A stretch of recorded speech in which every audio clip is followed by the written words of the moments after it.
Mobile ছাড়া থাকলে আপনার অস্থির লাগে। নতুন এক রোগে আক্রান্ত বিশ্ববাসী।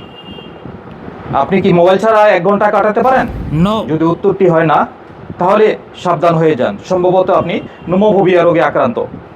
চলুন জেনে নেই এই নোমোফোবিয়া রোগটি কি। নোমোফোবিয়া হচ্ছে এমন একটি রোগ, নো মোবাইল ফোবিয়া, এ হচ্ছে নোমোফোবিয়া।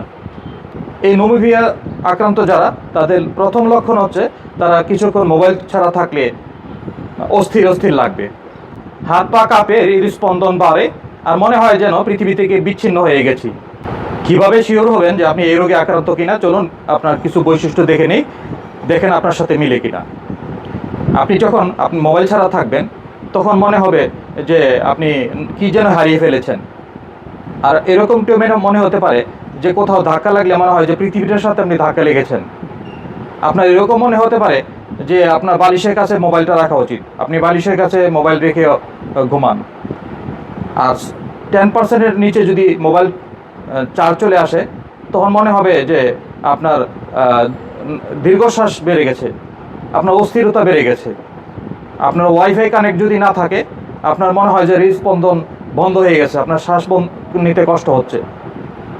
আপনার মোবাইলটি বাথরুমে না নিয়ে গেলে আপনার খারাপ লাগে, আপনি বাথরুমে যেতে কিংবা ওয়াশরুমে যেতেও হাতে মোবাইলটি নিয়ে যেতে হয়। এরকম দু একটি লক্ষণ যদি আপনার সাথে মিলে যায়, আপনি ধরে নেন যে আপনার নোমোফোবিয়া রোগে আক্রান্ত হয়ে গেছেন। বিশেষজ্ঞদের মতে বিশ্বের 70% মানুষ এই রোগে আক্রান্ত। অনেক সময় আপনারা ঘুমের মধ্যেও মোবাইল চেক করেন, তবে এ থেকে ফিরে আসার উপায় কি? বিশেষজ্ঞরা পরামর্শ দিয়েছেন যে দিনে কমপক্ষে 1 ঘন্টা মোবাইল থেকে দূরে থাকতে হবে। বই পড়ে অভ্যস্ত হন, আত্মীয় স্বজন বন্ধু বান্ধবের সাথে সশরীরে সাক্ষাৎ করুন। বিশেষজ্ঞরা বলছেন এই রোগটি এখন কোনো মজা করার বিষয় নয়।